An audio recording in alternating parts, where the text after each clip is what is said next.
Welcome, everyone. I am Dr. Albertha Joseph Alexander, and I am a professional science communicator.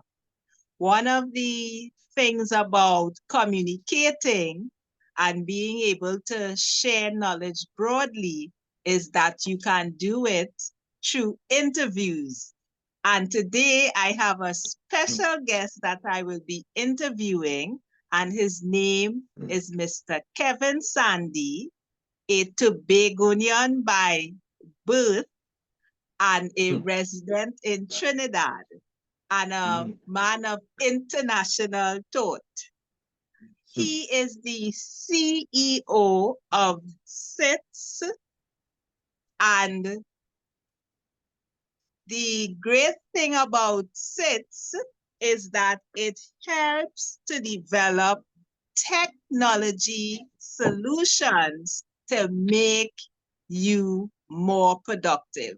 And who doesn't want to be more productive? So without further ado, I would like to welcome Mr. Kevin Sandy, who would do a short greeting before we delve into a very popular up and coming, if not up and coming, has taken the world by storm, and that topic is artificial intelligence or AI. Thank you very much, Dr. Luther. Thank you very much, Dr. Alexander. It is a privilege to be here with you. I really thank you for the work that you're doing in the Caribbean on the Science Committee.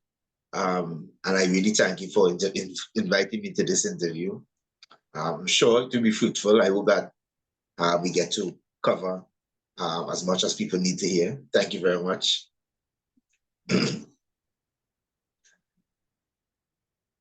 So to get the ball rolling and throw it right back at you, let's just have a common ground by you explaining exactly what artificial intelligence or AI means. Well, there's the academic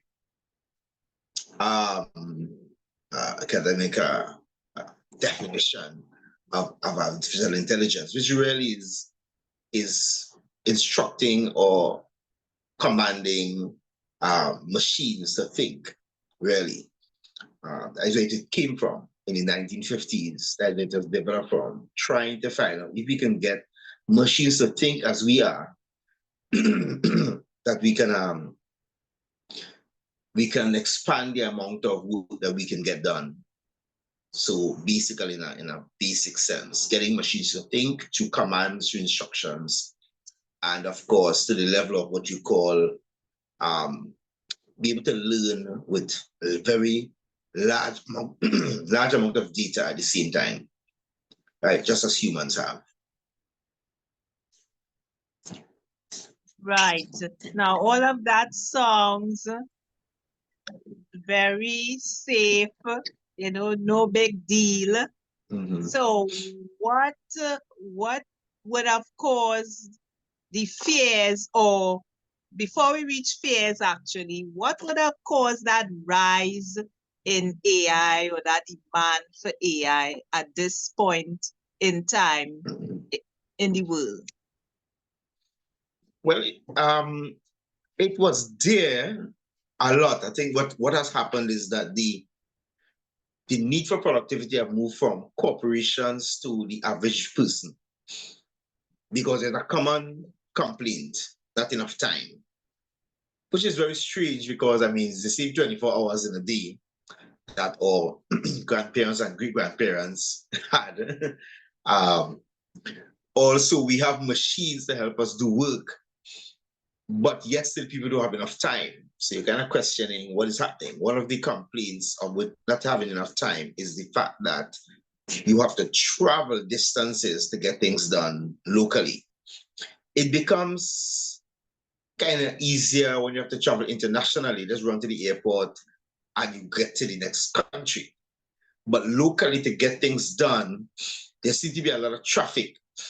and a lot of people spend a lot of time on the road, and therefore the amount of work they will love to get done is not being done. Secondly, is that there are a lot of distractions when it comes to getting things done.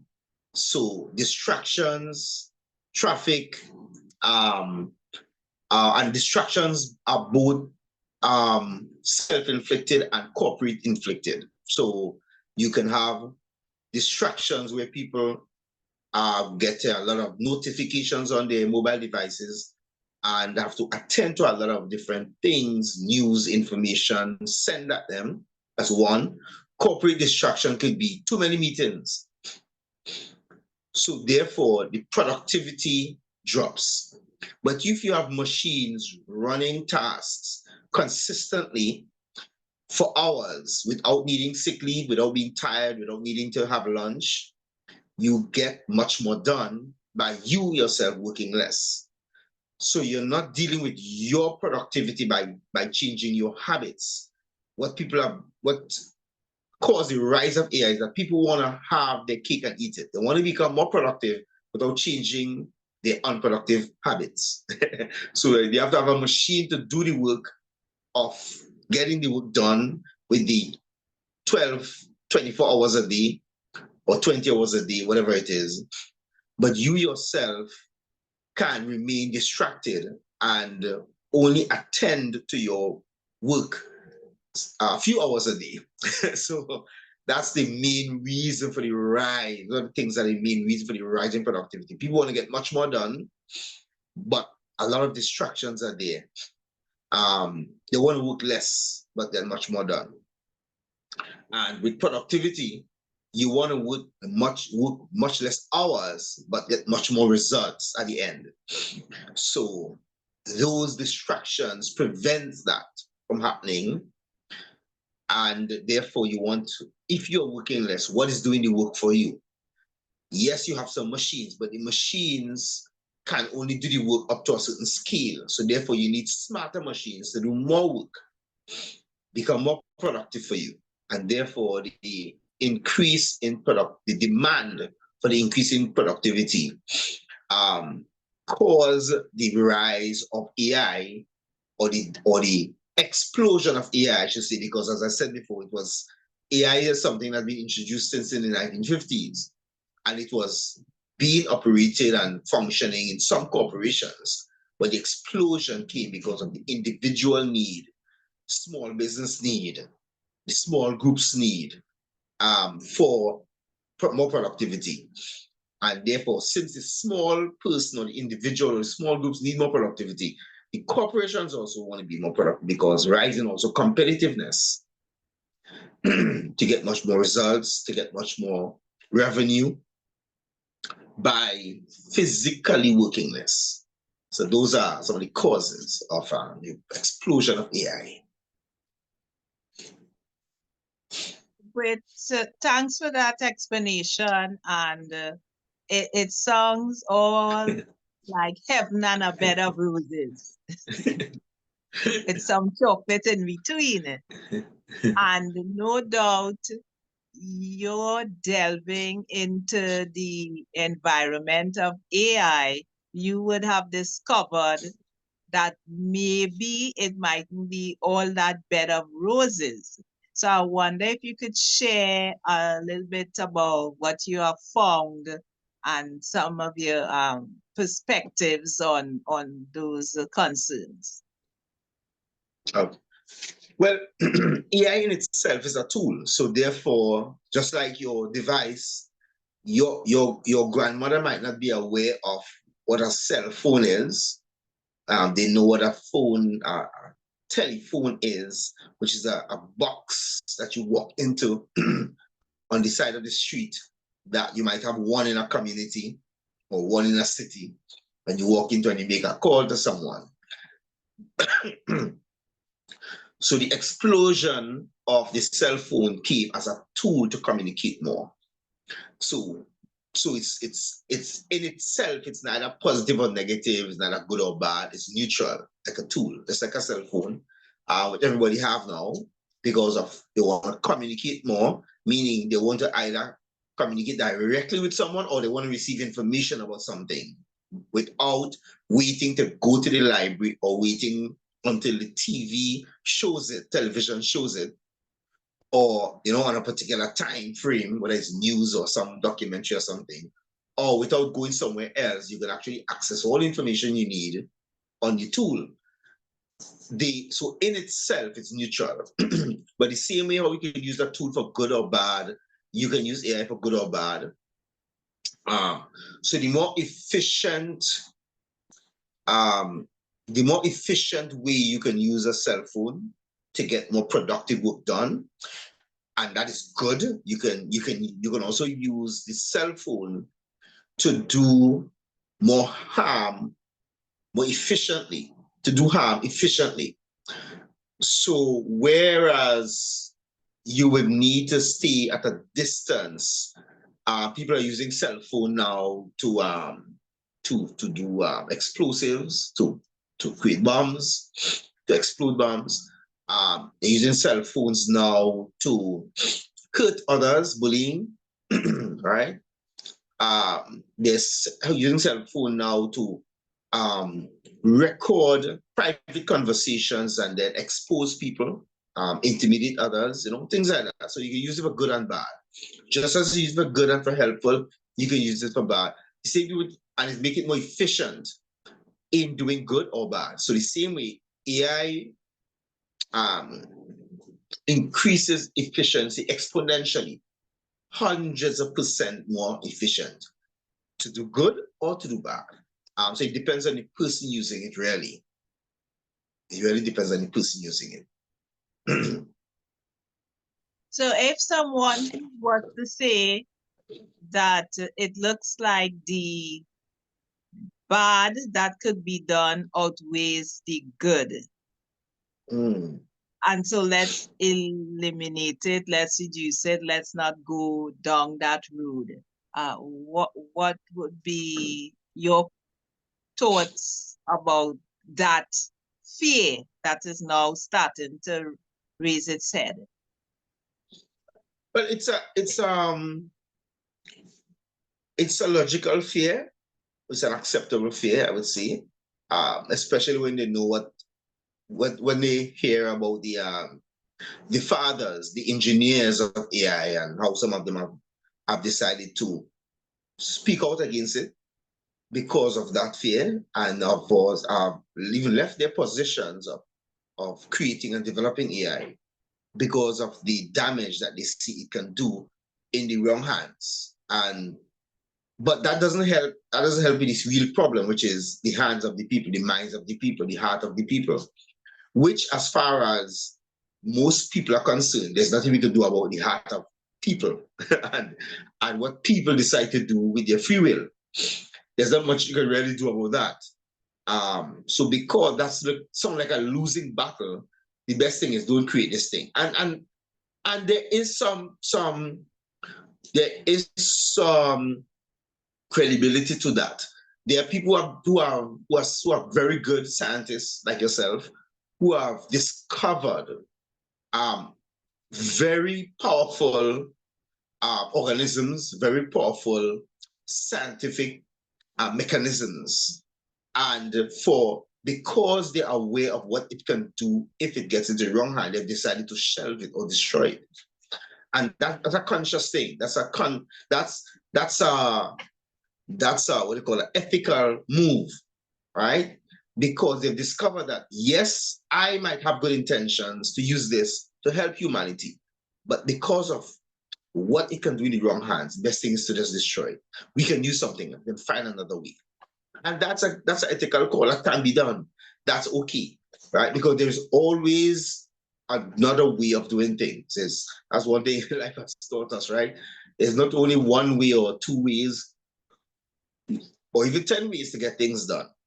So people who are, as I said, the fathers of AI some of them have decided to shelve it, get out of the race, speak out against the development of AI because of where it can go.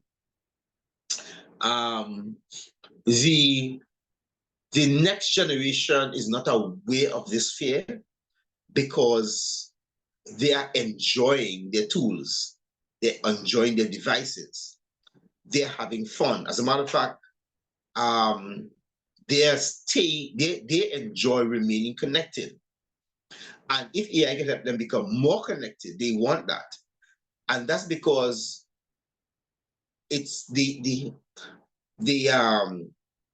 real fear of the damage of it has not really entered their minds, the next generation, because what adults have done is shield them from that harm, that potential.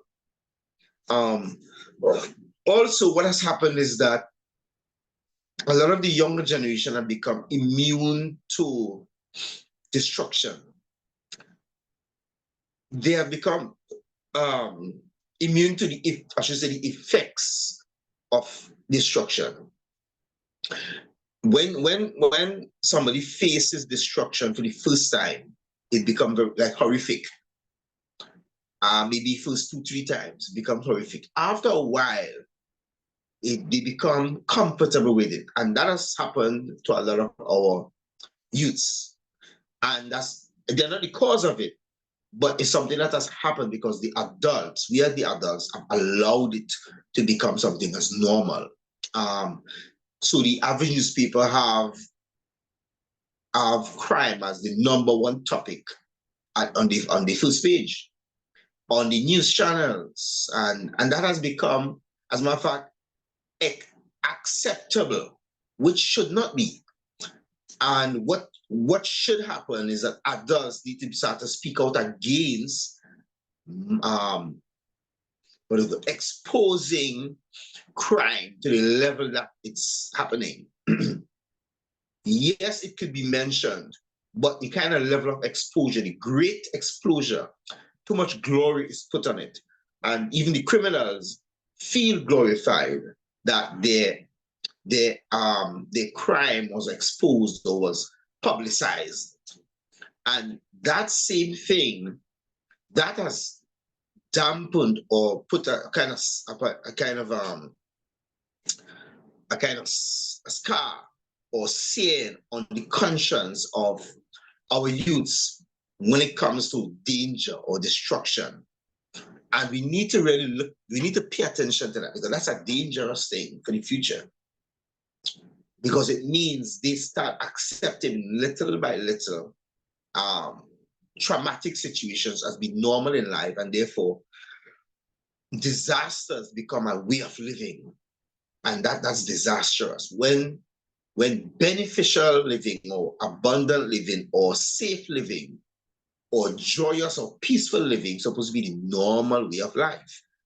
So disastrous living is supposed to be abnormal, and we have to try to change that. What bringing AI on that table is like adding fuel to the fire, because you are exposing the people they use now not only to the potential of crime into individual normal law-abiding citizens only, but you're also giving them the tools to do it. Because something I usually say is that crime continues because the criminals believe they can get away with it, but law-abiding citizens believe there is nothing they can do about it. So there's a belief system that's happening that there's nothing I can do about that. That's normal. And that's only one area. But what about building character, credibility? AI will come as a test to see who will truthfully do what is right. Because AI allows you to copy, good copying, allow you to create fakes. So you being real or you being truthful, sometimes you're not sure if the person that you're seeing is really the true person, because AI will enhance the ability to lie and make the lie look like a truth, resemble a truth, whether it's in image, whether it's in text, whether it's in voice, conversation, whatever it is. So it can make you who can't sing be an awesome singer. somewhere, and people wondering, wow, what a great voice, not knowing that there is something that somebody else is doing that, or something else is actually creating those songs while you're moving your mouth. It's not coming from you. So I mean, it's just crazy.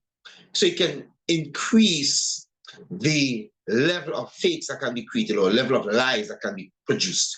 Um, that can happen economically as well, where you can actually show people can show them owning properties, owning assets that they don't really own. I mean, so it increases it. But as I said, it's a test to see who is going to be the truth, because people can lie in a lot of ways. You can have people. I mean, I've heard scary stories of real estate um, situations where people went to buy a property. That's before AI. That's with normal living, not people with tech savvy or anything like that. Went to purchase a piece of land, and when they paid on the land and everything, going to the bank, everything, when they look, they realize somebody else paid on the same land, and the person who is selling the land is selling the land to 2 and 3 persons. Those are scary stories. Having a tool like AI enhances things like that, makes it worse. It uses the tool to do worse than that. So we have to be able to um, prepare ourselves for the possibility, or I should say the tools in our hands to get what we want, even though it's not ours.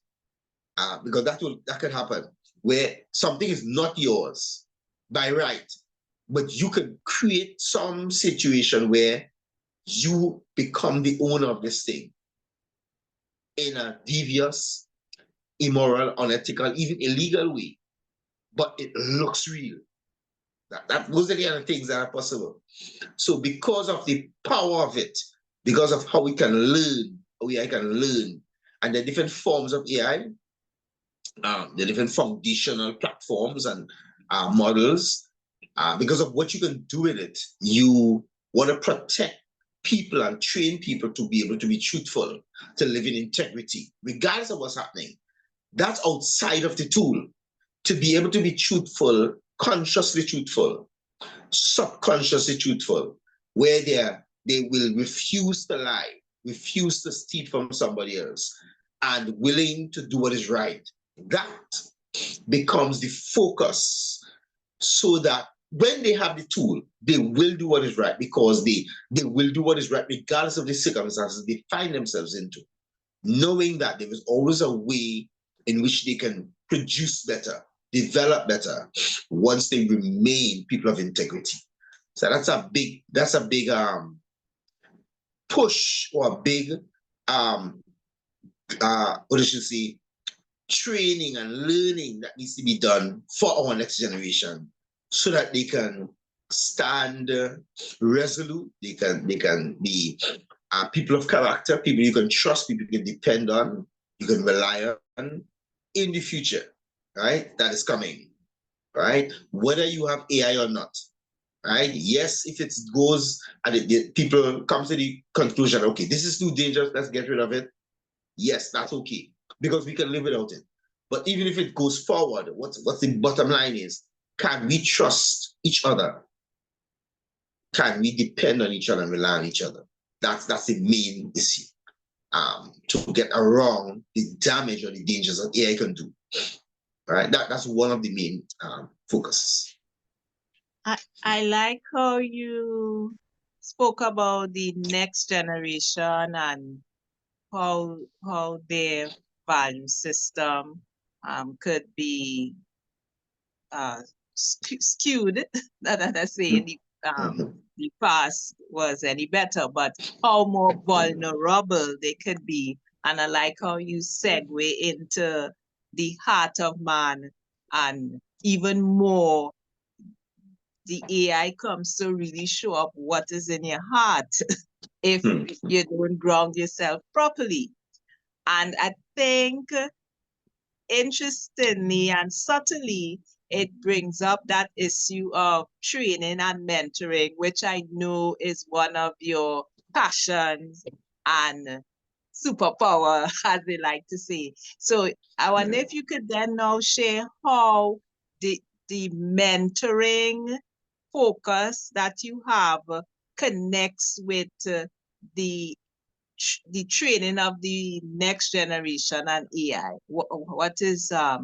How are you contributing, particularly in that area? Okay. Well, what I will do is that first I will want to work on, and I've just actually started back mentorship training adults how to mentor youths. Just started that this month again. What is happening is that we try to train the adults to understand mentorship from the perspective of the greatest mentor who ever lived, right? Jesus Christ. Um, the reason is because his mentorship program as a king still exists today, right? Called the Kingdom of God. Still exists. That's over 2,000 years old. I don't know of any other government, company, program from 2,000 years ago that still exists today, right? And thriving. So that's a mentor to follow. And the thing about it is that he only spent about 2.5 years with his mentees. So imagine he spent such a short time and yet still have such a great effect. So there is something there. So I use that as the foundation of how to mentor.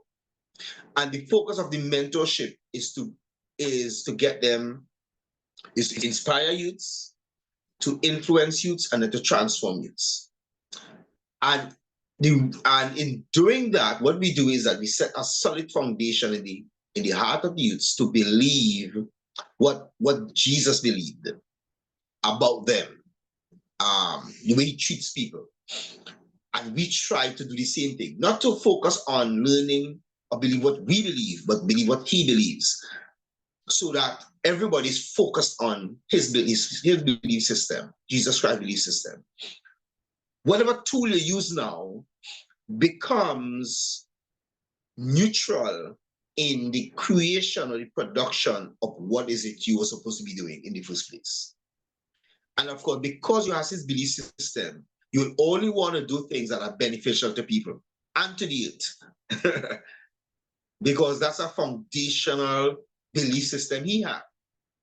Once you have that, God, doesn't matter what the tool you give the person, doesn't matter how dangerous you say the tool is. Once the person has a foundation of a belief system like Jesus Christ, it means that the tool is used correctly. And therefore, the benefits of the tool will be explosive. So you'll get more benefits than harm, right, down the road. One of the things we try to do is give a before and after picture. So we look at presently, there are fears of, say, people walking in the streets in the night. There are fears of people not getting the right education that's tailored for them. So it's like everybody being educated the same way, but therefore, and they're not understanding or relating or have the same gifts, talents, purpose, vision, whatever it is. But everything is in this one mantra of a system. And therefore, when you have something like AI now, everybody can learn according to their own style. They can chart a course that's related to their purpose in life. So it makes it individual teaching or training session, even though the subject may be the same, right? But the way in which it is done according to this person. So this person can look at how they like learning, and therefore they learn the math differently from somebody who learns differently. Same math, and therefore the teacher could give them the same question, but because they've learned it effectively in their own style, they can answer it correctly, you know?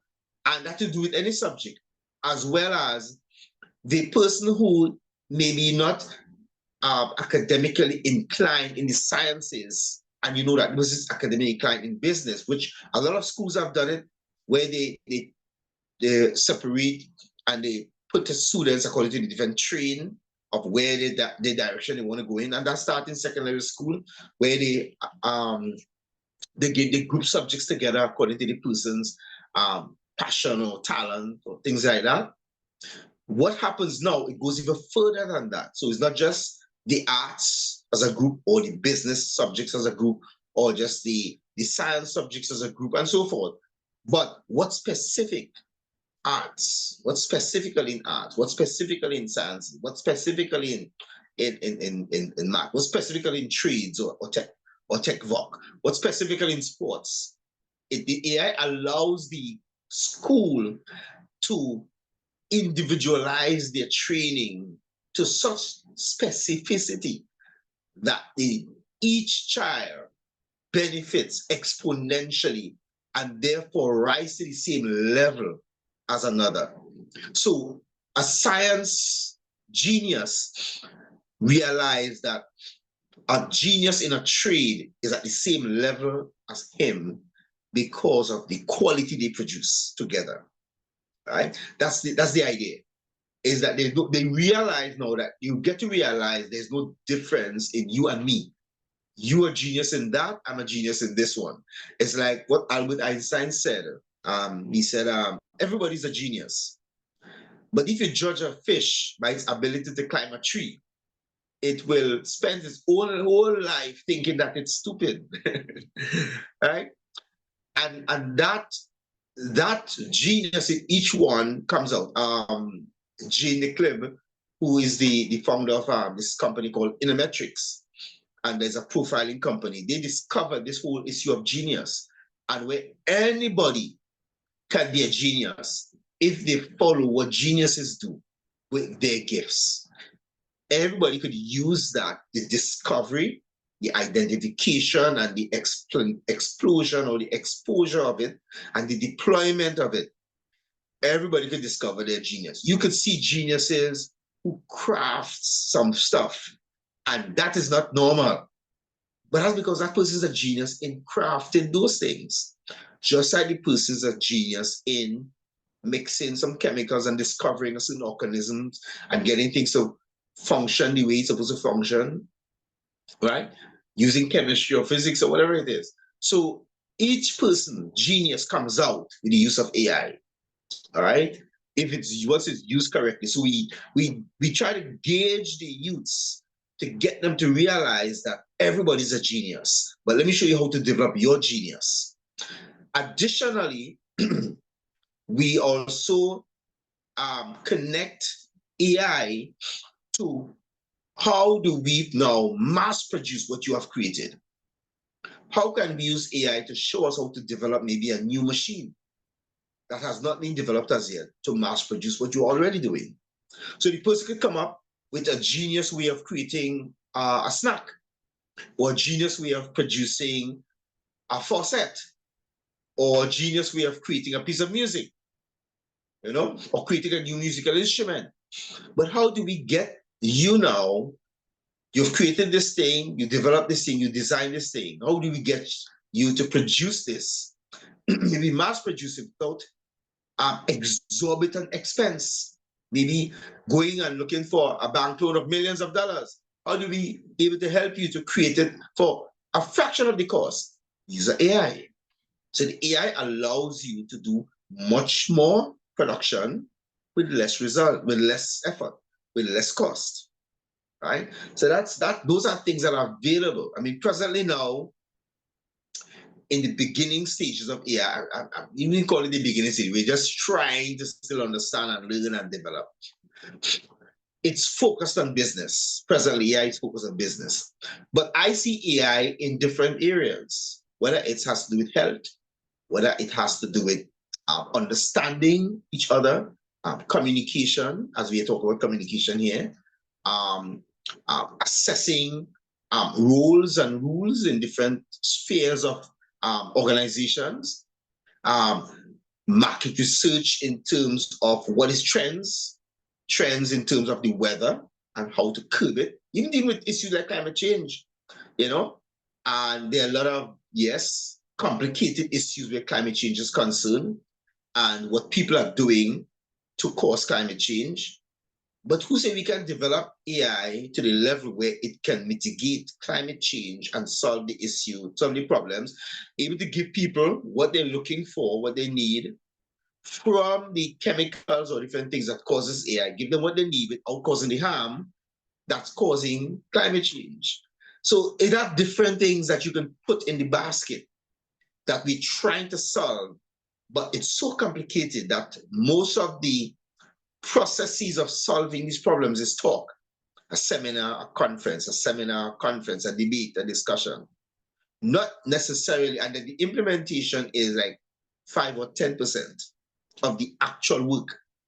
So we could move it where there is one conference and then the 95% of the work done by machines, AIs to mitigate a problem. Whether it's earthquakes, whether it's storms, whatever it is in a particular area. There's so much that can be done, creating things that can curb the recurrence of earthquakes in places, recurrence of storms in places. So that weather control, predictions, right? Forecasts, measures. But then there is also the another level now where where it goes to another level where we can show people, human beings as youths are, where we can operate in a level where we don't have to cause the harm in the first place. Where you can act responsible by before you creating or design or produce something, you can put the chemical combination or put the structures in an AI model that shows the 100-year results. What are the results we can see in the environment, in the people's lives, or whatever it is? 100 years, if we keep using this or if we create this thing, you can actually calculate and forecast what could happen, both good and harmful. And therefore you can say, here what's happening. This is too harmful. Why don't we make some changes? So we can see the predictions, the small drop of things that could take place in the environment or in people's lives or in some way that can bring harm. What if we make some adjustments and break down and reduce the harm that can take place next 100 years, next 1,000 years, whatever it is, right? So we don't have to wait until then and then we are like, oh my, we created this thing, it was nice then, but 100 years from now, look at what's happening. We can predict those things. We can look at those things. So there's so many different uses, even in your own personal health gadgets. You know, some people use watch. You watch on their wrist to know, what's their heart rate, how many steps they did today, and look at the cholesterol and so forth. And then you have your medical device at home where you can use to check your heart, your pulse, your diabetes, different things. And in AI, we can say, okay, what if we get rid of the diabetes in the first place completely? How can we help you get rid of it? So there's no longer people just saying, well, I have to live with this. No. We are now looking at showing our youths there's nothing, no ailment, no issue in life that you have to live with. We can help people choose. You don't have to live with this. And there are people now I know who used to have diabetes and no longer live with it. Used to have cancer and no longer live with it. Used to. So these basic things become a thing of the past for the normal person. Not having to take months or years to get over something, but cuts the time down in seconds, minutes, right? To deal with ailments and issues in life. And that is all over, whether it's legal issues, whether it's construction, creating construction material or construction methods. I mean, there's so many different uses of AI now. Transportation, right? There's so much. It's just wide. It's just wide range that we can do. Fashion, you name it. Making clothes, right? It's a big leap that can take place for humanity with AI, but in the hands of the people who have certain values, these stable, principle-centered values. There's so much that can be done. All right.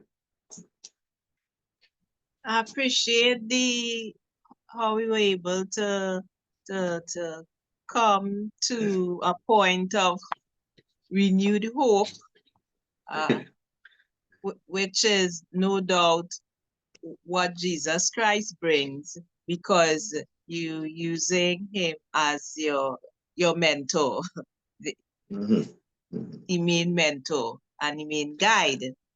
And I was wondering, as we come to the last set of discussion, if you could share if it's already built out, like such a program where you're able to develop the minds and hearts of persons using that you could say that example of Jesus, like how long is the program? Is there like a limit, like you small groups, large groups?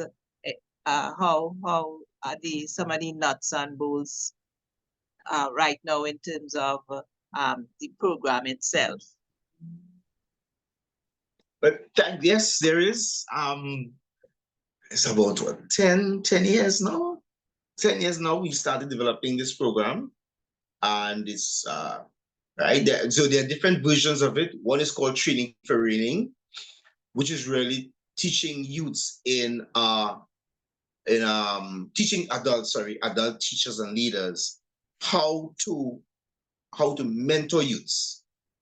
And then there is another one called Purpose to Profits, which is actually mentoring youths themselves to create a future will of work, to find their purpose, their career, and prepare for the future will of work. What is happening in the future and how to prepare for it. Using, of course, principles expressed and taught by Jesus himself and by Solomon, the second wisest man who ever lived, right? I always say that people do the second wisest man. Thought he was the wisest man. Like, yes, but I think Jesus is the one who gave him his wisdom, so he was wiser. All right, but anyway, yes, those programs are there.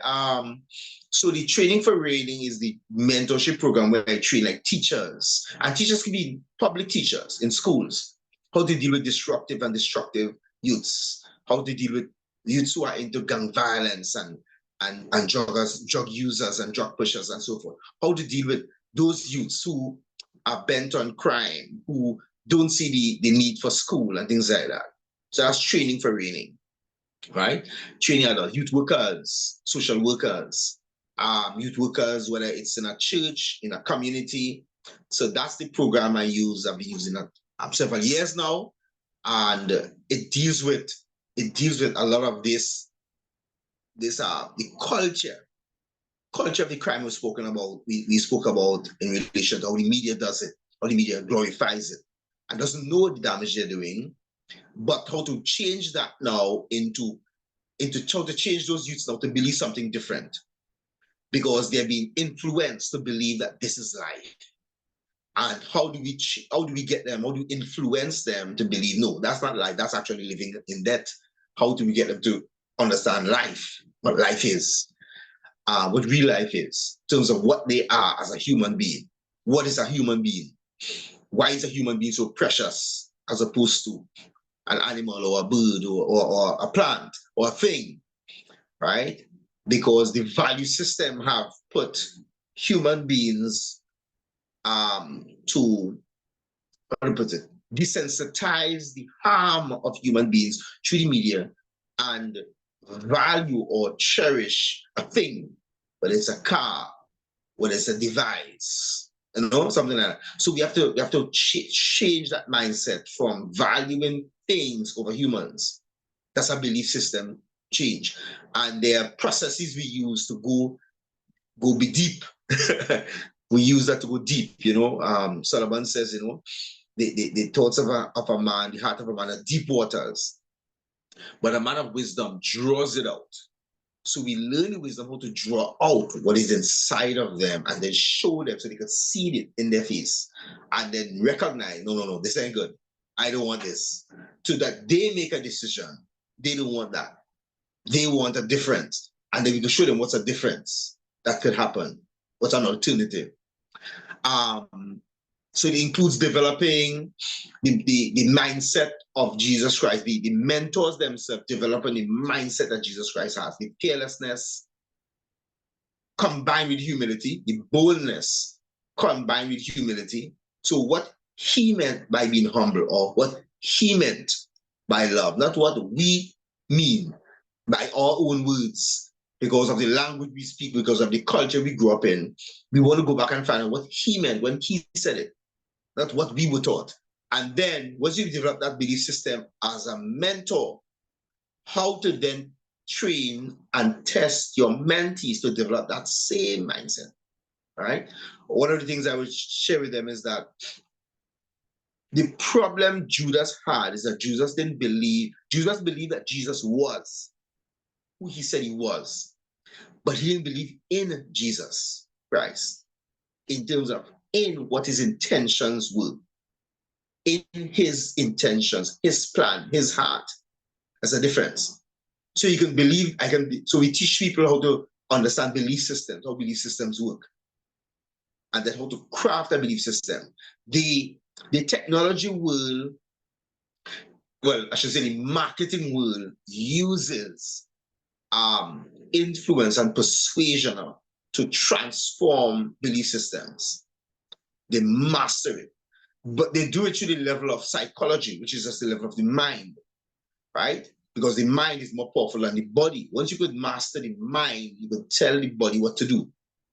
But we go to another level, which is the level of the spirit, which is more powerful than the mind. So once you get the person's spirit to recognize in their spirit these truths, these beliefs, they're now able to convince their mind, their own minds, what is true. And therefore, they act differently, they behave differently, they value different things differently, right? And therefore, their body follows, their actions follow, their lifestyle follow, all right? So we go a deeper level than just what the psychologists use, which is just the mind. We go to the level of the spirit, right? In developing these things. And at the level where the people or the youths get to realize that they are more powerful than machines. So what we get to do is that we train the mentors how to dominate their devices, how to be in control of your device, how to let the device do what you want, not the device controlling your agenda or your response with notifications or with things as something happens or something rings or whatever. You run to it, you respond to it, but you get it to you dominate it. And the tools are in the device, but people are not aware of how to use a lot of the tools to take control of the devices. So once you learn that as a mentor, you also get to teach the mentees the same thing. You are in charge of that device. You determine when that device can be used or not. The device doesn't tell you when it's time to use me. You decide. So you have to have the power to be able to say, no, not now. So those things are exercises that needs to be done because they need to be a before and after. How do you get a youth to dominate the device where the device doesn't control their life, but they control the device, which they think they're in control, but they're not in control right now. The device control their life, determines what they do when they get up, when they sleep, when they talk, when they're awake, if they eat, when they don't eat, what they pay attention to, what they don't pay attention to. The device determines it right now. And we have to train them how to be dominators again. And then, of course, how to be innovators again. How do we get you to dominate and to innovate, to create, to produce, to go back to the original design of be fruitful, multiply, replenishing, and subduing the earth? That's a process these processes we go through. Train them how to become dominators again, not just followers, not just mimics, not just fakers, right? But dominators, but rulers again. Those are the kind of things, because of course, all of these terms I might use, there might be definitions that are thrown around that people use, but it's not the original design, it's not the original meaning. So we have to teach them again what's the original, right? And the reason why they're in the situation they're in now is because of how things were taught to them, how the circumstances would develop around them. And therefore, if they continue the same trend, they will just get the same response. They will just get the same results. They will just get the same community, the same home, the same nation, right? Until they make these changes. So once they make these changes, we get a different environment, a different kind of lifestyle, a different home, a different nation, you know? So those are the kind of things we do in training for reading. And of course, with purposes of prophets, we train people to prepare for the future will of work. So it's like a statement Jesus said. It seems as if the children of of this generation are wiser, and the children of the world are wiser in their generation than the children of light.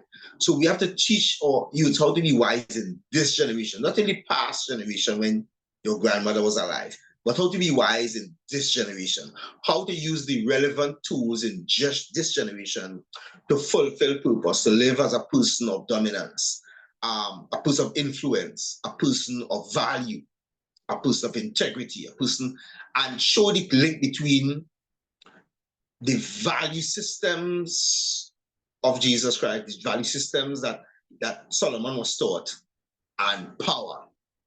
The link between that and true power, true wealth, true life, true abundance. So you have to show the link between them, because people look at these value systems as being weak, as being fruitless, helpless, defeated, subservient, defeated. So it's to the link between the value system of Jesus Christ and royalty and power and dominance need to be learned properly. Right? So and that's something that has to be taught, because a lot of people don't see it. It's not in the news, it's not in their face. So we have to do a lot of I am guilty of not doing enough videos, enough talk, enough books. I must say, I need to do more, but there is so much demand on me that I have to try to now use AI to create more books, create more videos. That is what I'm trying to see if I can do to get the truth in the face of the youth so they can see there's an alternative, there's a difference. Not so much the talk of it, and that's the challenge I have, is that there's some people who know a lot, they know the truth, but they don't have results to show. And that's my problem. I had a lot of results to show before. Right now, in my personal life, I want to change a lot of things in my personal life, so I have results to show.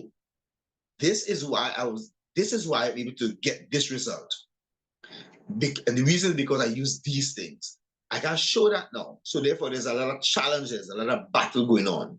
So I'm trying to change my results so I don't just be a person who's just talking, but I can show you an agency that I've created. I can show you something that I was able to do in the community and transform some lives or develop something admirable physically, so that they can see, okay, because of this thing physical, I can now find out from this person, what did he do? How did you get that? How did you build that? How did you create that? How did you produce that? Because what they admire, they used to admire, is what people have done, not what people say. You only get to say what you can say after they realize, wait a minute, this guy did so and so. He did this thing. Now I want to listen to him because he did it. Whether it's the basketballer, whether it's the sprinter, whether it's the entrepreneur, the economist, whether it's the professor, whoever it is, they have done something tangible in the world so that when they speak, their word have weight. Right? I don't want to just be somebody who just know this stuff. I'm focusing on, see, how can I build something that's tangible, that's effective, that's powerful, that grabs attention, that you can't just ignore it, because it grabs attention. It shows. When I open my mouth, I know what I'm talking about, because I've built something, I've created something, I've produced something that demands or commands attention. That is what's needed. Now that could be, okay, for example, why people run on Jesus is because he didn't just talk. No, he spoke, but he didn't just talk. he produced results. There were people who were in one state in their life, they came to him and bam, different state of life, right? Blind men seeing, men who couldn't walk start walking. You know, there were results. People who didn't have food start having food. You know, so the results, family life changed. So what I'm saying is that I need to create some results in some people's lives so that I can say, okay, this is what I'm able to do. Yes, I did it in the past, did a lot of training with mentors, with mentees in the past. I have a lot of mentees in my life still now call me uncle, right? So that's something I point to. But it's time to make some more results. Okay, time to have some more mentees. It's time to mentor some new people. There are one or two people who are trying to. There one person, I think it's last year or year before. Is it year before? Yeah. Wanted me to mentor them. Wanted me to mentor them. I said, "You sure?" Because if I have to mentor you, you have to follow me. You have to do what I say, right? And he bothered me, want me to mentor him. Okay. So all right. After a while, I said, okay, no problem. So we started. I was working the same. I was doing a short um, project work with in the same company he was working for. He worked for the company before. I just came in, and he wanted me to mentor him because he recognized who I was. But at the end of the project or the end of that particular, I should say, contract, I was going to leave. He was going to stay on. So no problem, that's not an issue, but you have to keep in touch. You have to follow what I see. You have to be where I say to go, or, you know? And after a few months after I left, I started getting excuses about things asked him to do. And I said, well, okay. So I better to communicate with him again because I told him before, here, this is what mentoring is. Mentoring me, you have to go after the mentor. You have to go after the person. I was mentored, right? I was mentored by several people, Dr. Miles, Dr. Monroe, Dr. Morgan, right? I've now been mentored by Apostle Maxine Pereira. So I have mentors, right? And Dr. Morgan is still alive, right? So I have mentors, right? I had mentors in before Dr. Skinner. I mentored before, and Reverend Lawrence, who was a dad to me, like my dad, right? In Tobago. So I have mentors, that other men who mentored me, right? And there's an old man, Brother Hall, he was a mentor of ours, going in the garden, and you're working in the garden with him, and you're learning stuff. These men mentored Brother Bill, right? Bill Brown. These are mentors. These men mentor at different stages of my life. I had mentors, but I have to go where they say to go and follow what they say to do and be there. I have to know. So these young people now don't really want mentors. What they want is the results, but they don't understand the results come with the process. I have some young men around me. They see my life, but they haven't asked me to mentor them. Not sure why, but that's okay. I'm cool. I'm focusing on training others how to become mentors, right? So that those not adults mentor others, because I can do that because I've trained others to do mentorship, right? And of course, in the area of technology, I don't have any mentees in the area of I have some, yes, I can no, I have few mentees in the area of technology. It's about one or two, but not much, right? Not much, right? It's maybe about three mentees in the area of technology, right? And they're there, they're running good lives, they're managers of teams now, right? So those are things that I've done to show that mentorship works because of the level of results they have through the mentorship that I did with them, right? So those are things that, yes, Purpose in the Profit helps with career guidance and what to produce in the future, how to be impactful in the future with producing something from your gift, from your purpose, from the vision that God has for you. That's the foundation of it. But those things will be developed as we go along. As more people look for help in these areas, I will create more videos and so forth in these areas. All right. But yes, we continue to do the work, and with the introduction of AI now, we just add more stuff to the mentorship program. That's all we do. We just add more stuff because things keep improving, right? Things keep changing. And we keep adjusting as things improve, as things change. We keep adding stuff to the programs, right? And these programs are both programs are like 3 months each. But the mentorship, even though 3 months is really the starter for the mentorship training is for 3 months, training for reigning. The purpose into profits, like a group of people could come and they can learn, or somebody could expose me to their youths in the community and they can learn from me how to prepare for the future world of work, right? And that allows them to get access to me for 3 months, okay? Once a week. So both programs, 3 months, once a week.